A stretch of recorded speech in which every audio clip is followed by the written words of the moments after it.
Hello, everyone. Welcome to another edition of Style by God, Style for a Purpose. And I am excited today. I have a very special guest with me today. And I am just delighted to have her. She's really been such a delight to know and come to know. And so today I just had to take the opportunity to feature her. Her name is Venita Blakely. And she is the author of Managing Up, Doing It God's Way. So she's going to share with us the purpose behind her book and share some things just about her journey of purpose. So we're going to get right into it. So thank you for coming today, Venita. I'm so glad to have you. Rhonda, I'm excited to be here. Good. I really am, and I'm just excited about what is going to take place today, and I'm just ready to go. All right. I'm excited. Excited. Awesome. So I guess I would like to share how you and I met was through a mutual friend of ours, Patricia, and we just started talking and sharing. We went to lunch and started talking and sharing. You had just finished a photo shoot. I did. Yes. I was actually telling my daughter that on the way here, how you all met me at the photo shoot at the end, and Pat likes to celebrate everything and everybody that goes on. And so from there, we went to lunch at the Cheesecake Factory, I believe. That's right. And as we were sitting there, Pat said, well, told you to share what's going on with you. And as you were sharing, I was able to literally see what was taking place in your life. I was literally able to see the purpose that was that was evolving with you and everything. And so I was excited about it, and so we were talking about it and always checking in and just kind of see where you were going with it and stuff like that. So yeah, I was able to see what was taking place in your life just in you sharing it and everything. So yeah, and so here we are today. Yes. Yeah. Okay. Yeah. That's awesome. Yeah, because and I noticed that as I was sharing with you, because you were automatically drawn to what I was sharing about what God had shown me to do, and it's just like it was just like, wow, she gets what I'm saying. Sometimes when you share your purpose with people, they just kind of like don't really get it. But, right. And that was also the thing about it was that we were dealing with purpose in terms of our stories, in terms of what we've gone through, and even though we didn't really get in depth with it, didn't really get involved with it, we were just talking about it and just thinking about how our stories really was laying the path, laying the foundation for what it was that we were ultimately going to do. Right. So that was the amazing thing about it. That's why it was so easy to see, because God had already put me on my path with managing up, doing it God's way.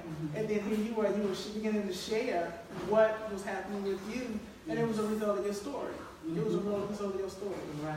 Yeah. So for me it was easy to see, but but like I said, because that's what was going on. That's what was happening. Okay. Yeah. Okay. Yeah. So share a little bit about your story, your journey to purpose. What was that like? What was the road? It was challenging. It was something that happened. The short version, because we only have so much time to just kind of be here today. The short version was that I'm a transplant. I've been here in the area for 8 years, and it came about because I was hungry. I was not satisfied with my life. I knew that there was more that needed to take place.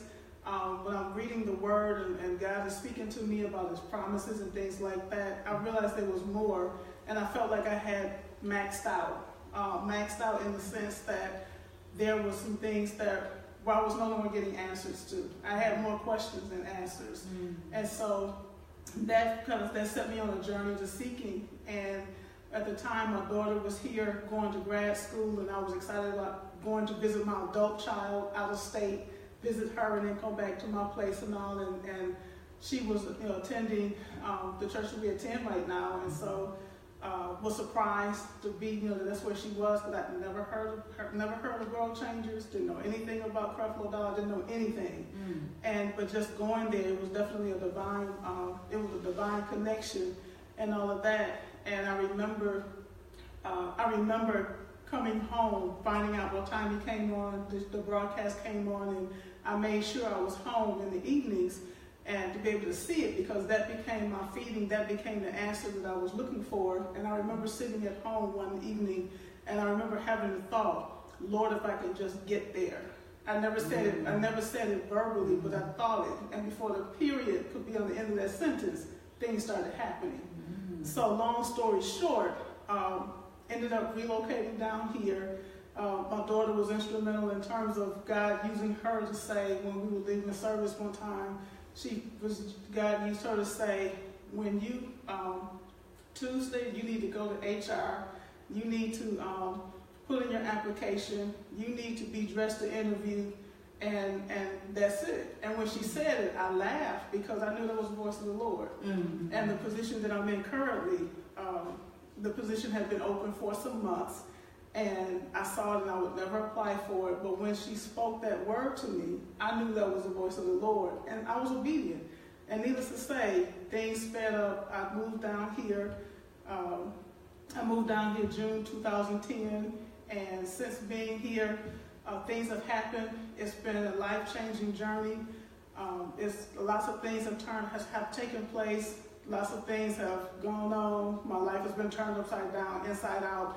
But it's all been ultimately to reveal my purpose. Mm-hmm. And so it's been an amazing journey. It's been an amazing journey, and I thought really I would never be here at this point in my life today, and even more so sitting here speaking with you today. Okay, wow. Would have never thought that. Mm-hmm. So what led to you writing the book, Managing Up, Doing It God's Way? There were some things taking place in my life at the time. That happened in 2012. My first granddaughter was born, and 4 months into her existence, she had gotten ill, and she had it was a very rare tumor, and that tumor was aggressive and all of that. But it was coming at a place where we were in Bible school.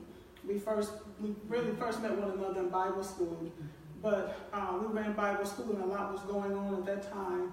And I knew it was the will of the Lord for me to be in Bible school, but it was with her going on, with her being in the hospital for 5 months, going between ICU and the cancer floor, my faith was never shaken. Mm-hmm. I believed God. I had committed her to the Lord. My children at the time, my son and my daughter-in-law, at the time, they were really leaning upon me, and my daughter was also leaning upon me and everything like that. But it was in the midst of all of that, I had no idea that the book was even bubbling. It was amazing how things ended up going on, because she was born in February of 2012, and in November of 2012, right after Thanksgiving, she transitioned to be with the Lord. Mm-hmm. And so I remember my son texting us that she had passed, and we were there, their place and everything like that. And I remember going back to my place, and my daughter and I were sitting on my side of my bed, and I said, Lord, my faith is not shaken. I still trust you. I'm not even concerned about questions or understanding, but I still trust you. And I just broke down and I just cried. We graduated from Bible school in April 2013, but in February 2013, I had a dream. And the dream was managing up, doing it God's way. And I woke up and I said, oh, you're going to be write a book. And I left it like that. That was it, and little did I know that there were times when I would have these little random thoughts to come to mind, and I would just write them down, and I would just put them in a file. And so when he gave me that book title, and another title. And I just kind of put it on the back shelf, didn't think anything about it. And when we graduated in April 2013, I was getting ready to go on vacation. Immediately. We graduated that Saturday. That Monday, I was on my way on vacation. And I knew I was going then to put the notes together to start formulating the book and everything like that. And instead, I went on vacation and get the word that my father passes. And so my granddaughter passes in November, my father passes in April. So you're talking about maybe a span of 5 or 6 months. And even during that time, I was able to just worship. I'm at the beach, at the beach. I'm just before the Father, and all I could do was just worship. And so I did that, and didn't get a chance to work on the book at all. I just walked the beach and praying and worshiping. That's what I did during that time. And once I got back, I was able to, he told me later on, sometime after that, was able to finally put pen to paper, and I began to write. And the book, it didn't take long to write it because I had all those little pieces of paper. I had all those pieces of paper, you know. And the funny thing about it, when I said, okay, Lord, where do I start? He took me back to that folder where I had all that information collected. And he was the one who put it all in order. Because I didn't know, and I had no idea. It was not something that I planned to do. But in the midst of all of that, that's when, you know, and we don't realize it. We've heard the cliche, we've heard the terms in church, your misery is your ministry, your test is your testimony, and things like that. And then in this case, it really started coming out to be that in terms of the book. The book, as I said, was bubbling, and I had no idea it was bubbling. The book actually came about because I wanted to help my boss better. I wanted to be a better assistant to him. And so that was really how it came about, because managing up is just a term the way you position yourself in order for your boss to fulfill his assignments and things like that, his or her assignment, and he goes on to do whatever the next assignment is, but you position yourself. But God took it and he spun it a different way for me, in the sense that where man will position themselves to be, you know, to eventually become recognized, when you're doing it God's way, you're doing it for him to get the glory, and he's the one who promotes you and not man. Oh, that's good, right? And in reading, I've read some of your book, and it's really helped me, and I see that it can also be applied in other areas of your life as well. But it was a blessing to me because I'm in a position also where I'm held accountable, and the position I have now that I'm presently serving in, I really didn't want it. Have you had those moments like that where God has put you something and you're like, I don't want this? Yeah. This one's I'm in. As I said, I knew the position was open. I knew it was open when my daughter first told me about it. When she first told me about the position being open, I knew it was open for a good 2-3 months, and I refused to apply for it. I refused to apply for it. And what was the refusal? What was that about? I didn't want to work at the church. I did not want to go work at the church. Really? I was working in education, but I knew there was a change coming. My son was getting ready to graduate from college, and he was not. I realized he was not moving back home. So I knew it was time for me to make some changes, make some moves. But I was looking everywhere else, other cities, other states, and I was not looking to come here at all. This was like number 4 on the list. This was not 1 or 2. Atlanta was number 4 on the list. And so the way he orchestrated it, as I said, he used my daughter to speak to me, and just basically said, let me help you out. Let me make this plain. This is what you need to go do and be ready to. And literally I took my application in, filled it out. I'm getting ready to leave. And the recruiter said, do you have time? Do you have time to interview? And I said, I do. I still did not want it. I still didn't want it. And so, but I knew that the way things were falling in place, I knew this was God. And when I met with my boss, had that interview and everything, and when I walked out of there, I stood right outside the entrance of the building, and I stood on the curb area, and I knew that the position was mine. And so, but it was all him. It was all God. It was not something. When God has something for you to do, you don't want it. Yeah. Initially, you don't want it. You're not trying to be in the forefront. You're not trying to be in the limelight. Right. You're not trying to do any of that stuff because you already have an idea of what it's going to cost. You know, so I was not trying to do that. I was not trying to come to the church. And then when I found out who he was, I remember asking my daughter, how did this come about? Who is this? You know, and she just kind of gave me a look and like, but he did this. You know, he orchestrated this. I didn't ask for any of this. Right. I did not ask for any of this. I definitely understand. Yes, I know the feeling. So, and what I see with that is that God really knows. He knows what He's put in us. Right. And, you know, He's pulling that out of us. Right. Yeah. Right. Because I was comfortable doing what I was doing. I was already helping and serving with the Bible school. You know, I was just helping, you know, to help record the students when they paid their tuition, made their tuition payments. And I was good with that. I was like, yeah, I'm good. I can do this. And then the next thing I know, they come to me and talk about, okay, we need somebody to run the business office. And I'm like, oh, okay. And but I was like, I know. But you know, I continued. I, you know, went ahead and did it because even though I didn't want it at the same time, I knew that there was a need for it, and that the reason that they came to me is because they were like, we trust you. And that's what God showed me. They were like, they trust you. And that's the bigger picture, is that when He gives you your assignment, He's giving it to you because He already knows He can trust you in it.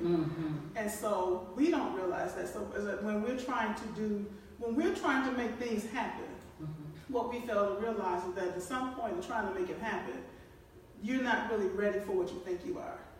Every time I thought I was ready for the next thing, like the other shoe would fall.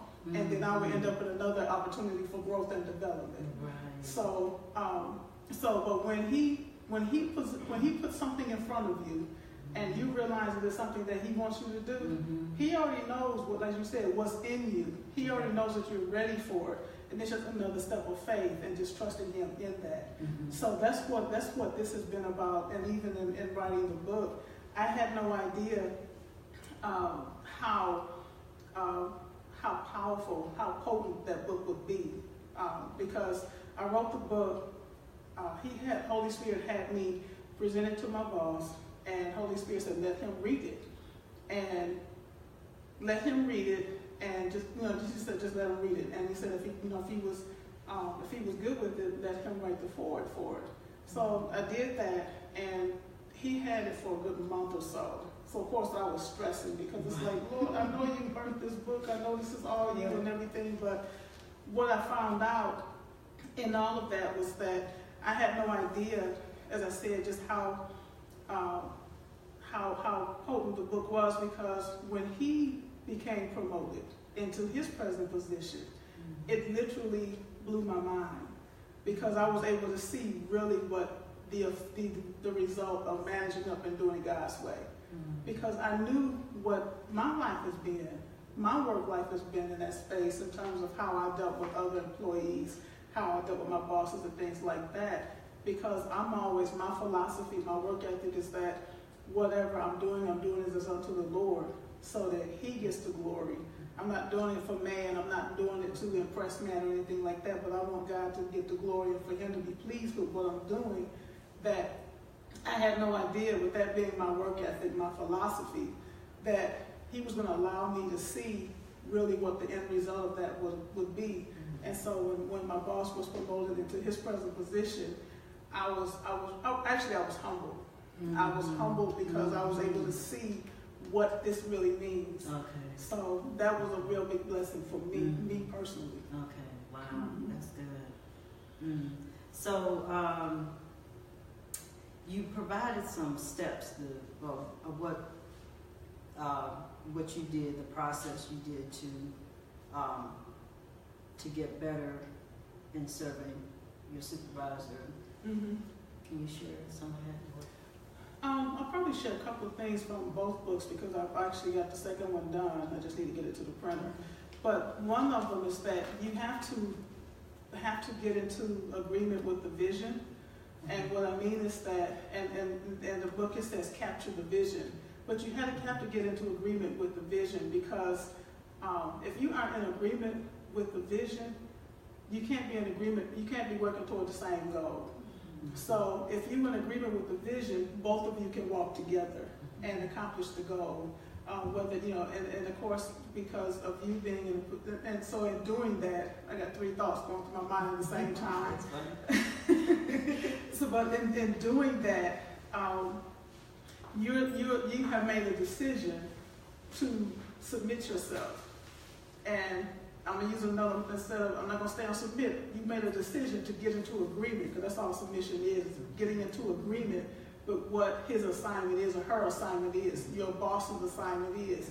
And as you get into agreement to do that, that means you're going to make some adjustments in order to help your boss fulfill whatever his assignments, his directives are from. And because we're dealing with C-level, we're dealing with the senior team. And it works well for your manager, it works well for the supervisor, the team leader as well.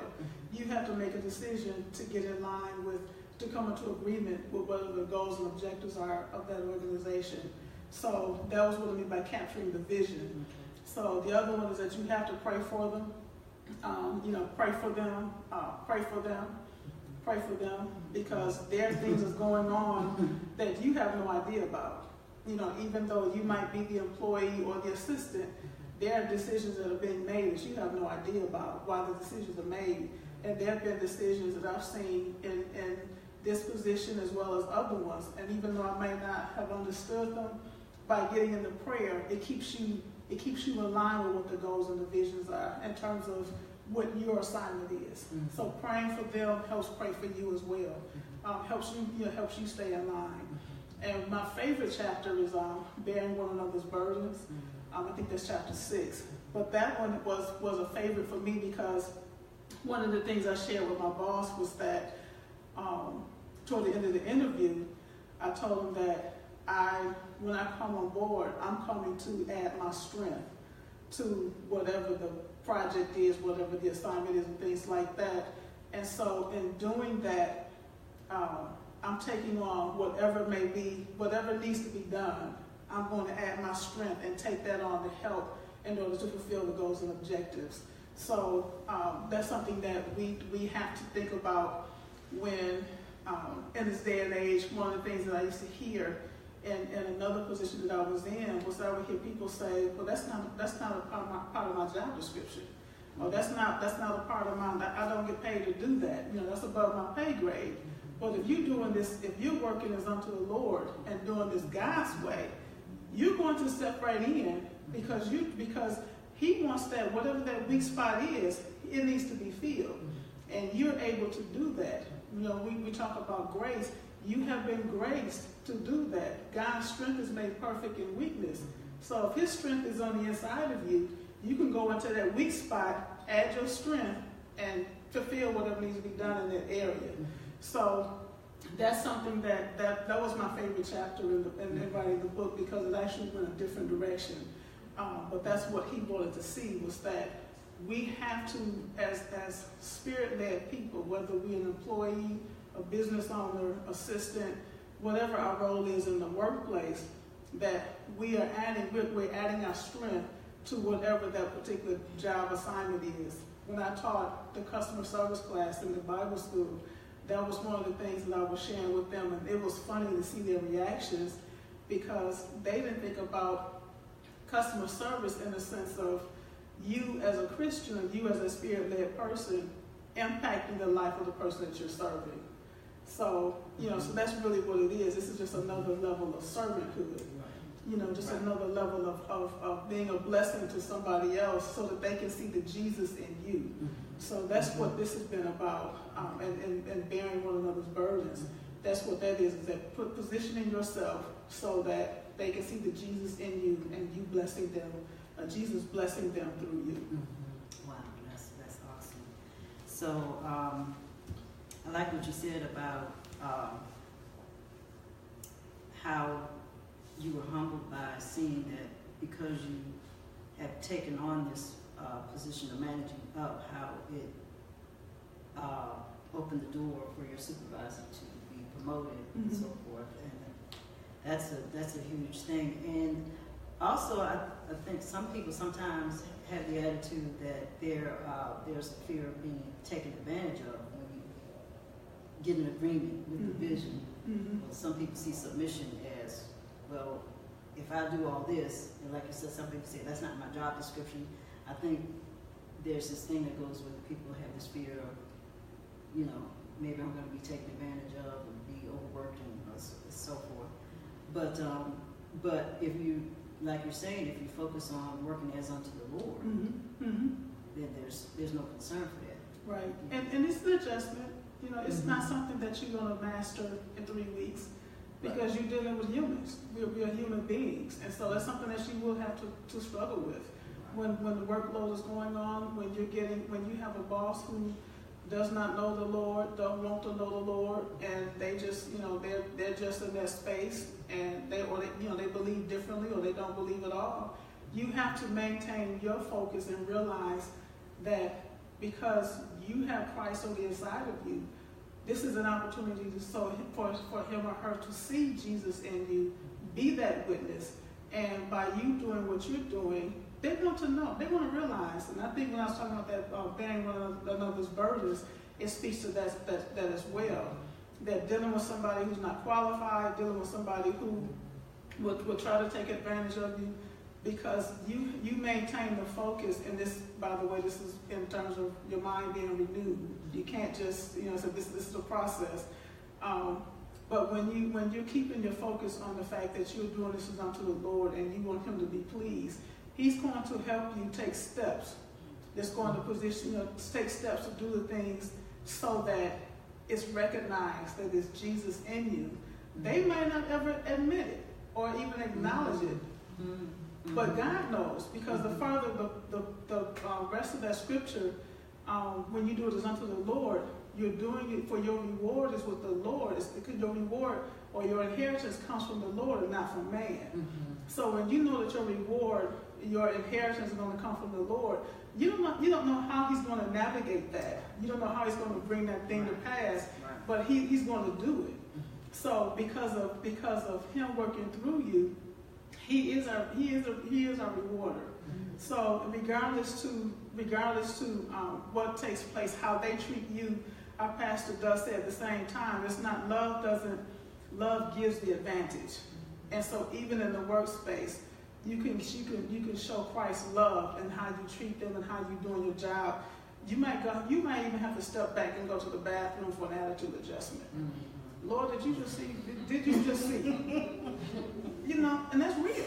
Right. Sometimes I step away and go take a walk. I will take that walk, and just to make that attitude adjustment. Right. And that's why I said we're not always walking on the clouds. Sometimes we're walking through the fire and everything like that on our job. Right. So we just have to be mindful of, even as we're doing that, he's with us, and he's going to always be with us, and he's there to help walk us through that if we give him that permission to do that. Exactly. That's what Holy Spirit does. He teaches us and he leads. Yes, exactly. Yeah, because he's definitely been leading me. Yes. So you mentioned earlier how you didn't want to work at a church. Is there a particular reason, or? I had always said, it's when one of the things I'm thankful about is that religion has been exposed for what it is. I'm real thankful for that. And I've worked in an environment where I was in, and well, let me just say it like this. I'm thankful that religion has been exposed, and religion causes people to operate a certain way. We know that it's about the relationship as opposed to the acts and things like that. But I worked in, because of being in leadership in the church practically all of my adult life, I got to see things like that, and even being on the other side and working in banking and in education and things like that. To deal with the two, I was always like, Lord, I'd rather work with the heathen because I know how they're going to act. But now it's changed over again. It's like, Lord, I'd rather be out there with them because I want them to see you, be in their space. And that was pretty much, they always did, because this doing this unto the Lord has been my work ethic since the 80s. So because they were able to see, even though they may not have acknowledged and things like that, that's pretty much where I was. When I realized I was going to be moving, be relocating somewhere, I wanted to get into business. I wanted to go back into business because I worked in banking and I worked in manufacturing. before coming into this space. But I had no idea that I would end up in full-time ministry in the role that I would be in. So, but I see what I've learned is that he put me in this place because of the work that he needed to complete in me. And he also put me in this space as a space to protect me because of what he was developing and nurturing and birthing and all of that, and even in this space here. And I just said that to him not too long ago. I said, Lord, you protected me by bringing me here. Mm-hmm. So being in this space, regardless of all the things that go on, he put me in this space as a place to protect me, so that what he's ultimately calling me to do, what he's ultimately set me on the path to do, can be nurtured, can be taken care of, can be birthed the way that he wants it, the way he wants it done. Wow. Yeah. But it's been, I also say being at the church though is really teaching me how to love for real. Mm-hmm. Mm-hmm. Mm-hmm. Right. Mm-hmm. Because even working at a church, and I've worked there too, and now it's I think also we have to realize that things are not going to be perfect. I think people on the outside get the illusion that things are going to be perfect by working in the church, and it's not like that. It's not. Yeah. It's not. You have, we know that they call the church the hospital. They call it all the different kinds of things. But you'll be surprised at how many people in the church are still broken. Yeah. How they still need healing and all, and how they still they think they have it together, but they don't. But they don't. And so it's a matter of how hungry they are and keeping that flame going. And so even in there, I realized that I'm a witness even in there. Right. So just having that, maintaining that consistency, making sure that my relationship is alive and it's vibrant and it's radiant and people see it. And one of the things that I hear from time to time from some of the more seasoned members there, and that they've been there longer than my 8 years, one of the things that I hear, and some of these are staff people as well, is that they tell me that I'm consistent. My demeanor, my behavior, so it's consistent. And so it's a blessing to me, but I tell them that this is probably the first time that I've been able to be my authentic self, because I was in religion and I was striving to do things the way God said and stuff like, and take the 2 steps forward and the 5 steps back and things like that. So I'm thankful that, as I said, that even in this space, that I'm a witness even in this space as well. Right. Yes, you definitely are. That's one thing that I do notice about you, that you're always consistent. Yeah. So it's a blessing. So I want to take a moment here to acknowledge some of our viewers online. Let's see who's here. Okay. We got Patricia Anderson. Hey, Pat. Fontessa. Hi, Fontessa. And Sherelle. Hey, Sherelle. Let's see. And my niece, Kiki. Hey, Auntie. Thank you, Kiki. And Priscilla. Thank you, Priscilla. Thank you for watching. Yes. Okay. Awesome. So, also at this moment, I would like to take a moment to acknowledge the owner of this venue that we are at this evening. It's called Art House Alive. And if Twinspirit would come up for a moment. Oh, no! I'm going to sneak in here for a second if you guys. Okay.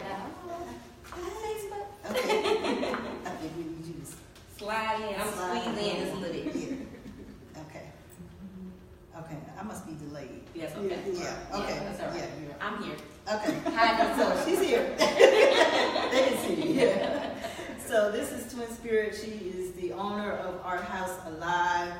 So I'm excited to be broadcasting from this fabulous venue today. This is my first broadcast here. And this amazing woman definitely has a vision, and I know this place is going to just continue to do well. It's an awesome place. So I will be interviewing her soon at some point.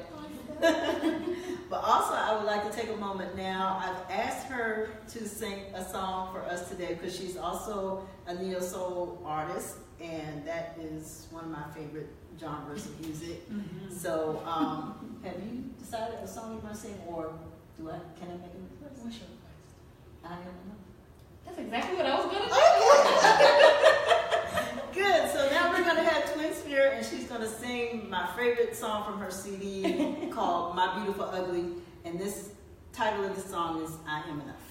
All right. So give me just 1 second, you guys. I'm going to get this music going, and then we'll do a little something. Now we'll give you space. You want us to go sit with the audience. I'm going to acknowledge the audience that's with us today as well.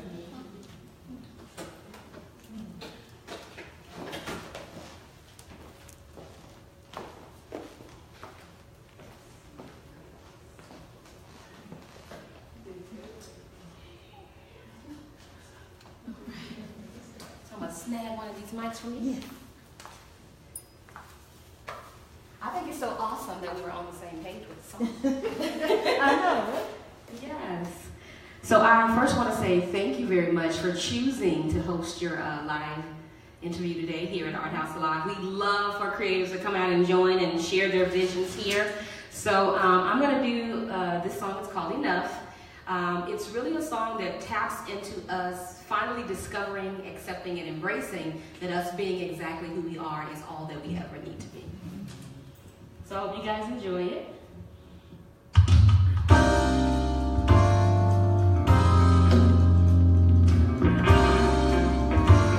Take a little seat here.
Being who we are, and we have to know that every single day we are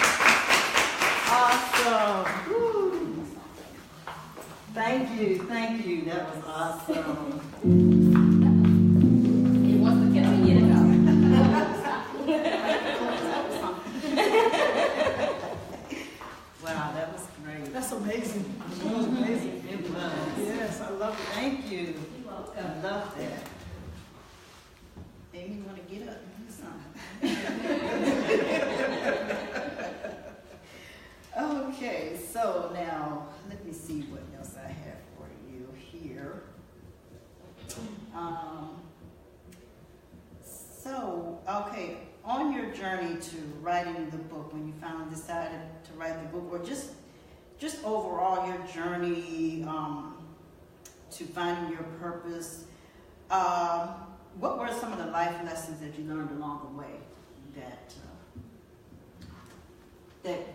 I guess you said that led you to finally know? Do you think you finally know what your purpose is?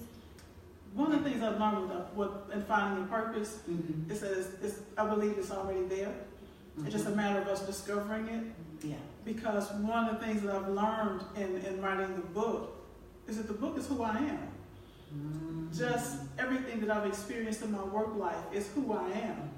Mm-hmm. And that was one of the things that when I was looking to find ways to grow and be a better assistant to my boss, when I was researching and digging and things like that, one of the things the Holy Spirit said, I found this book, it was called Managing Up. And it was by, it was written by the former assistant to Jack Welch, who used to be the CEO of GE. I think her name was Roseanne Podolsky. But as I was reading the book, the Holy Spirit finally said, you know you're already doing this. And that set me on the course of my discovery.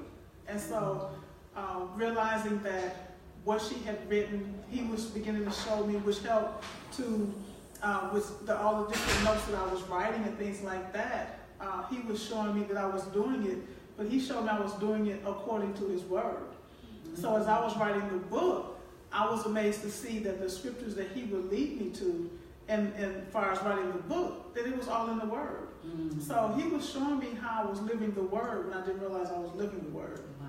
Especially in my work life. So that was kind of how the journey started, because the demand finally showed up that I needed to put this in writing. Mm-hmm. It was funny because of, as I learned that everything that he wanted to say was in his word, first of all, that it was funny to see that everything that was going to see that the answers were actually in the word. Mm-hmm. That was what was funny to me, was that I didn't have to go any further in doing what I was doing with the answers that I needed as far as managing up doing God's way. It was all in the word, all in his word.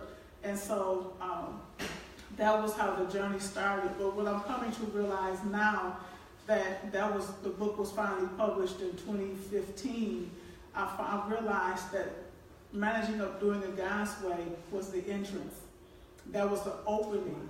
But my purpose is greater, because there's some things that are going on in my life right now. Some further healing and things like that, but that was the entrance.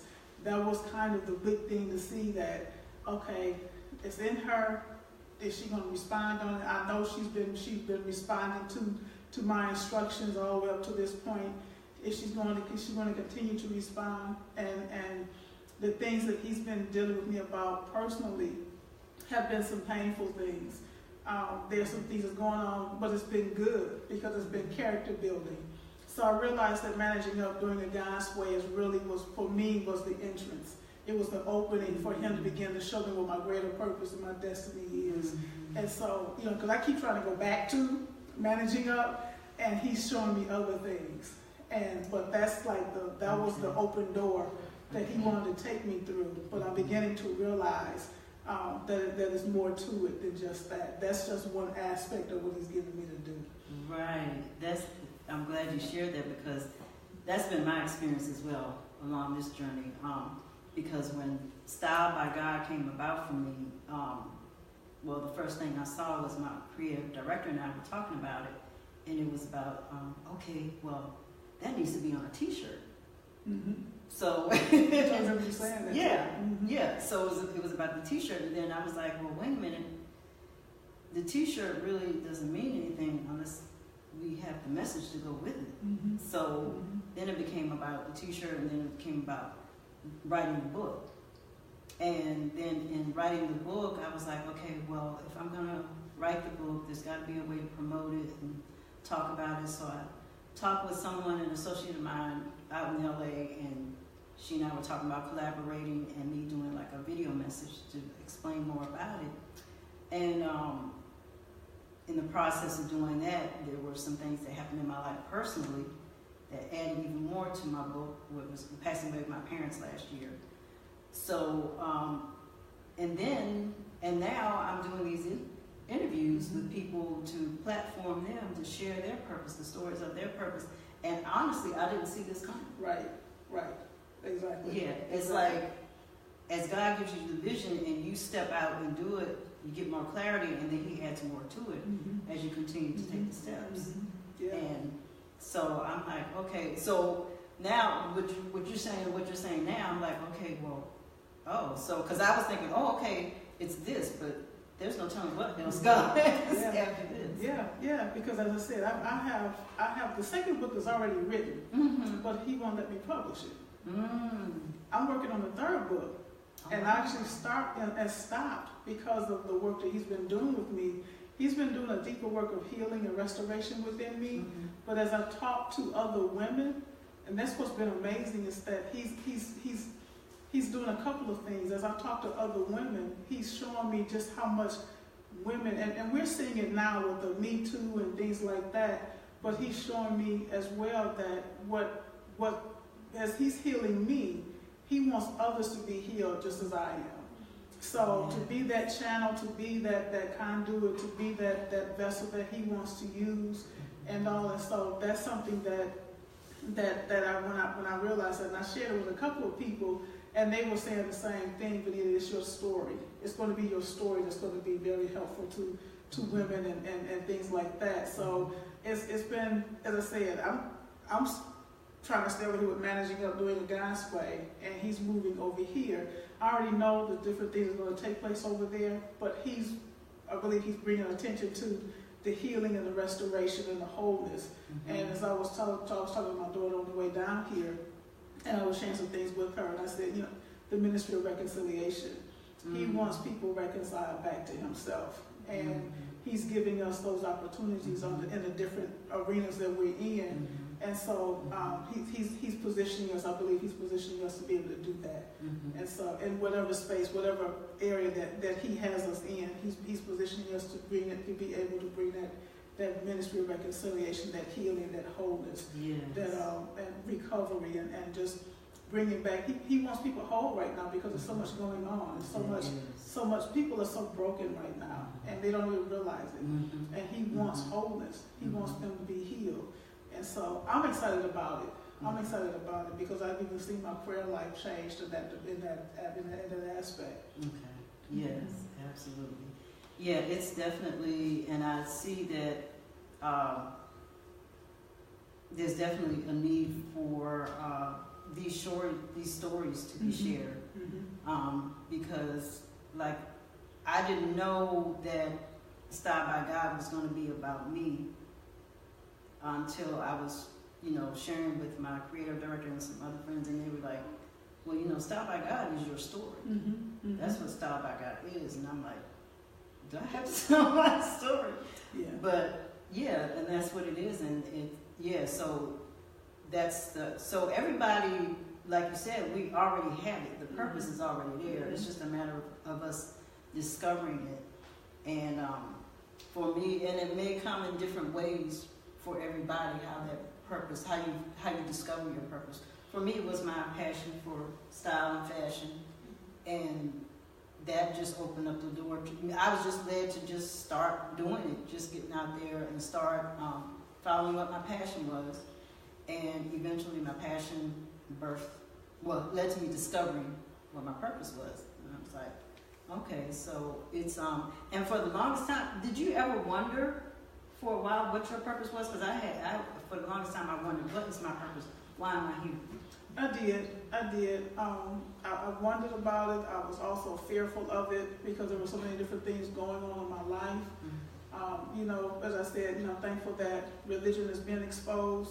There were different instructions, directors we were given, and frankly, a lot of those things scared me because I was scared to get out into the public to do the different things. And it doesn't seem like it now, but I was literally scared to go out there and try to do the different things that the church was telling us to do. And so as I'm my personal time and my relationship and things like that, as He's talking to me, as He's sharing things with me, and all of that. And then, as I said, being down here and him placing me where he placed me for the teachings that I was receiving in these last 8 years. Reworking my foundation, tearing up the foundation, rebuilding and things like that, and just having this encounter with grace in the way that I have. And when I tell you that he's loved me out of stuff, he has loved me out of things when I couldn't get out of myself. So that it has been that walk to where realizing that, as I said, to realize that it was already there. When he gave me Managing Up Doing It God's Way and the tagline for it, one of the things he showed me was that I was always the type of person that when somebody told me no, I never took no as my final answer. And so I always found a way to get it done, especially when I know I was supposed to get it done. And so it's been that persistence, it's been that determination, it's been that doggedness that has kept me moving, because I've always known that there's this better way. There's always this way that I knew it could be done. And so I was just amazed at how everything just kind of came together. But yeah, I was afraid, literally afraid, to open up my mouth. And as things began to happen, and it's just evolved, it's not hard now because the passion is there. He's given me his heart for those that need to be healed, that need to be whole. I have his heart for that. And so, as I said, my prayer life has changed. And when I see people now, I don't see them in their physical state, if you will. I see behind that, and I see the pain. I see the hurt. I see their reaction. The reasons why they're doing things is because they're broken and they're hurting, and they don't even realize that they're broken. They don't realize why they're hurting. So yeah, it's not as difficult to open up my mouth as it was before. I would rather sit back and just kind of, but yeah, he won't let me. He won't let me. He has a compelling there. He's compelling me. Yeah. That's good. Yeah. Yeah. Same here. Yeah. There's definitely a compelling there. I mean, there has to be. Because after all, the purpose that we have it's from him. Right. So. And it's for people. Everything there are people that he wants to get to, and he wants to use us to get to them. And so, as long as we keep giving him permission to do that, he's going to order our steps, and we're going to meet those people. We may not even know who they are specifically. We don't even know who's on the other side of the camera. Who are, they might not even have checked in, but they just watching. We don't know who they are, but their lives are being affected just by this Facebook Live broadcast right now. I don't know who all has read my book, but they've been affected by it. I don't know who's received the salvation. I don't know. The seed has been planted. So that's the thing that I've been looking at, is that, Lord, just use me however you want to use me. I give you permission. And I just want to be a blessing to your people. So he knows who's being touched by it. I don't need to know. I don't need to know. Yeah. Yeah. That's good. And that's the same way I feel, is that I don't need to know either. And basically what God has put on my heart to share at For Style by God is that we are all a divine expression of him. And God uses that divine expression for a purpose. And I think religion has put God in a box. And God is so much bigger than religion. It's not about religion, it's about relationship. God is way bigger, and he's just awesome. And you just can't embrace all of what he is.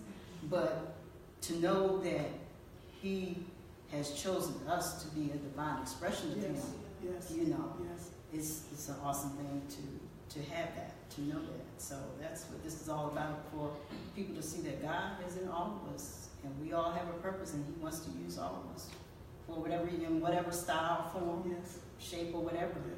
We are enough. We're already enough. We are enough. So, wow.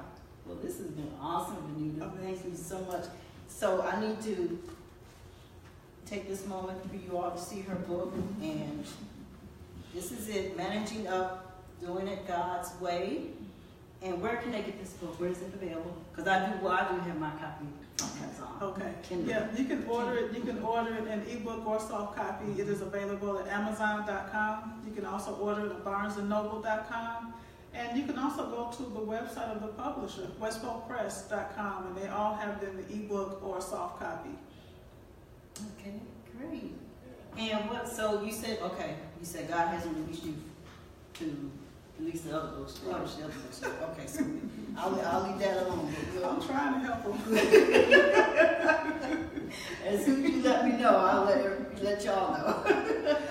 Most definitely. Yes. Most definitely. Awesome. So also I want to take time to thank everyone who came out to be a part of the audience today. Thank you so much. Y'all hear the clapping. Thank you all so much for coming. I really appreciate it, and I look forward to doing more of these.